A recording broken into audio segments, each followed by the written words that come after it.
What you are about to experience is an accurate depiction of a real event that has happened at Spirit Halloween. This is what happens when spoiled brats do not get their way. Step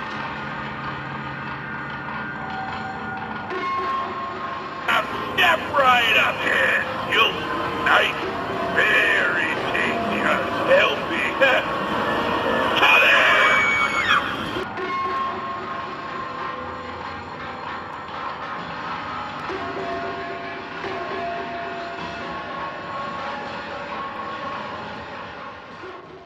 No, Leatherface, you can't get that. No, you can't get that.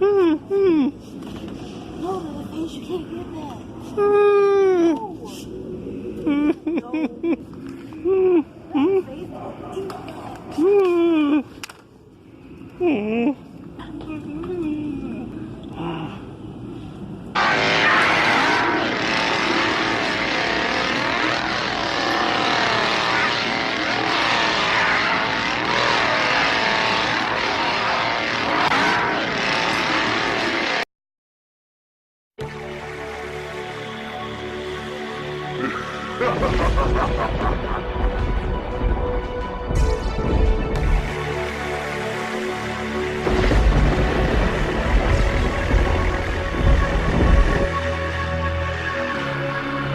Tis the season to be spooky.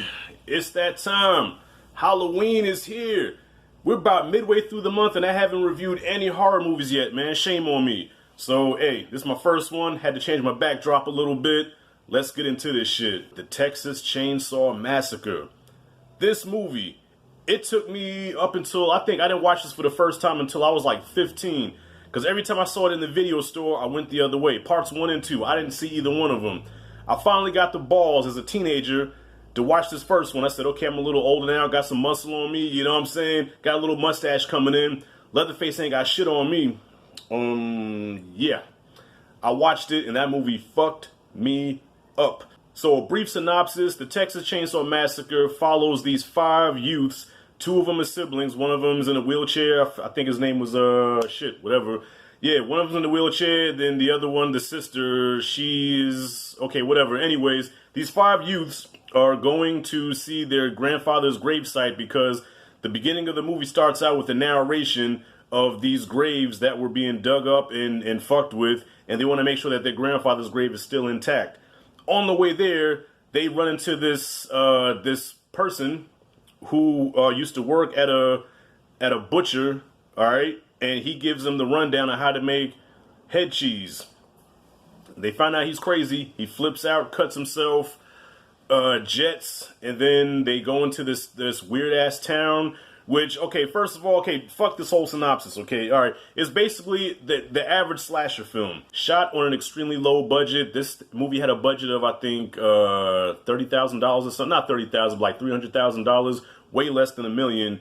And you can see it, like, it's guerrilla-style filmmaking, you know, independent filmmaking, has that 16mm shit going on. It's real grainy, real gritty, you know, no gloss at all. Okay, there's nothing stylistic about it, but goddamn, this movie gives me the creeps. Like, I get chills every time I watch it. It doesn't even have a musical score, really. It's a bunch of animal sounds. That's the score. It's a bunch of animal fucking sounds. You hear chickens and shit and bones crunching and...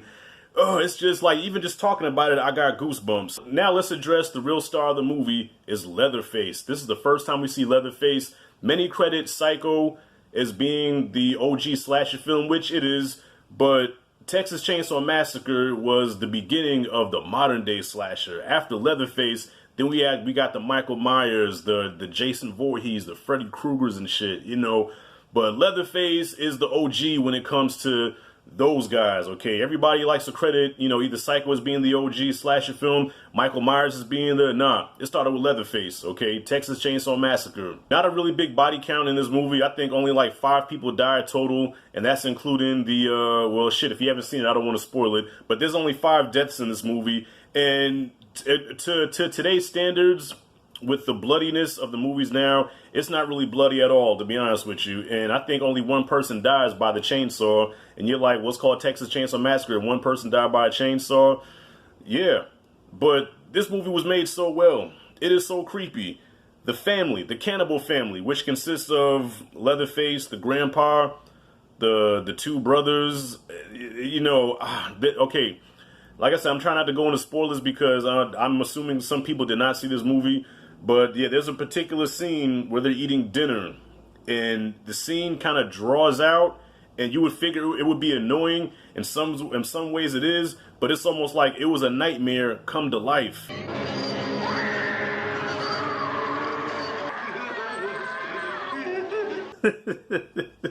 And even the way the movie ended, it was like it had kind of an abrupt ending, but I was like, listen, this is what horror movies is all about.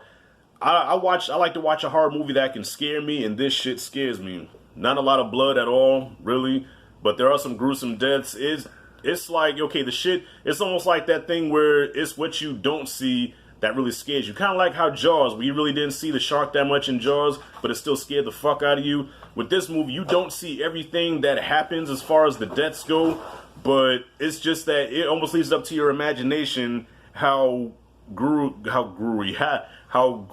and gruesome this shit is. I'm not really a horror buff like that. Like I'm more into the slasher horror movies or the psychological shit sometimes. But as far as some exorcism movies, I stay away from the exorcism type shits. Like The Exorcist and like the Conjuring movies, that's all I fuck with. But all them possession movies and stuff, y'all can keep that. Mind you, this was made back in 1974, so it may be dated now to today's standards, but I can still watch this and I'm still like, this is a masterpiece horror film. This movie may be dated to today's standards because, you know, with the effects and everything that they have now, you know, if you put this against the modern day horror movie, you'd be like, man, this is horrible. But to me, I can still watch this film and still get freaked out by it. I still have to watch this shit in the daytime. If I watch it at night before I go to bed, I'm not going to sleep. This movie is a nightmare come to life. If you have not seen the Texas Chainsaw Massacre, check it out. Fuck the remakes, okay? I think they did like about a couple of remakes, and they even did a sequel a couple of years ago called Leatherface, which I reviewed. Trash. And there is a sequel, Texas Chainsaw 2, that came out, I think, 10 years after this one, which is more of like a black comedy. So, of all the sequels and reboots and shit, probably stay clear of those. Probably just watch the first one. And if you're just curious, I would probably watch the second one too. But the rest of them, I wouldn't even fuck with. Just stay away from them. So, y'all, with that being said, Texas Chainsaw Massacre gets an A+ in my book. One of the best horror movies ever made. I'll put it up there with the best of them. Some say The Exorcist, some say Elm Street, Conjuring, whatever. For me, I think Texas Chainsaw Massacre is the cream of the crop, man. This was like everything that you want in a horror movie. I just have to clarify, that first Elm Street is my favorite horror movie ever, but Chainsaw comes right next to that. So anyways, y'all, that's my grade for Texas Chainsaw Massacre 1974. Thank you for watching. Have you seen the movie? Comment below what you thought about it. Comment freely. Thank you for watching. As always, this is Rashad G signing out. See you in the next video.